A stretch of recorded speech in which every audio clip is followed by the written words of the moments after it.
We decided quite a few years ago now, after a lot of sort of requests from the clinical teams at the PH centres and from patients and their sort of kinship, to produce some material around contraception and the whole issue about pregnancy, which has changed over the last sort of 20 years.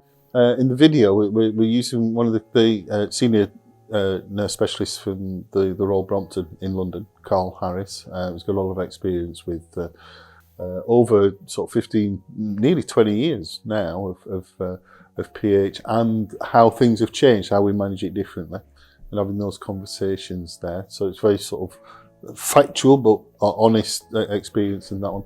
And then Dr. Helen Stockdale, who's GP, who's been working with us on this project from a more day-to-day practical experience point of view. And Helen is the person who's done the majority of the text for the book that really complements this video.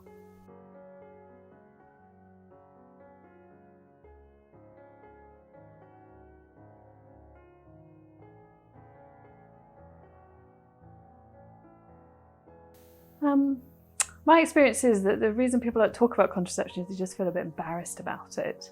I don't know what that is, whether it's still something in our culture, but we don't often like to say, I need to talk about sex or I need to talk about contraception. I think the conversation about contraception is usually had at the onset of diagnosis because of the importance on maybe not becoming pregnant, but it's also giving a woman the choice or allowing them to have the choices in relation to that.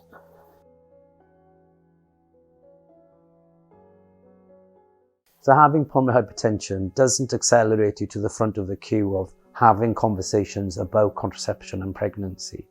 But I think it's really important that if you are of a childbearing age and have an understanding of what contraception and pregnancy is, that these conversations take place. Kids grow up so fast these days, don't they? Blink and they seem all grown up. And I think just talking about contraception doesn't mean they're going to go out and have sex. So don't worry that you shouldn't talk about it because that'll make them want to go out and try it. I don't believe that's the case at all.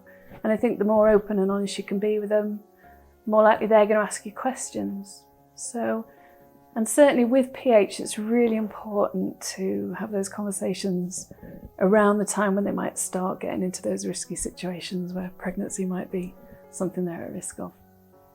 I think sometimes, we've talked a bit about children and at what age to start talking about that. There's other people too, perhaps people with learning disabilities, who still need to have those conversations.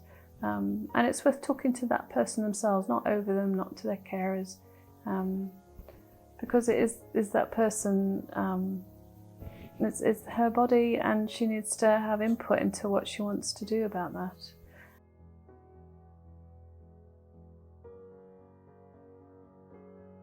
I think one of the things that would be worth understanding as well about contraception, the pills and stuff like that, is that they're free on prescription. So, it's not one of these, because financial costs in PH is a big issue. We know that as an organisation. I think I know as a clinician that, there's a real impact with a diagnosis of PH. But as a word of reassurance that, contraception and condoms are free.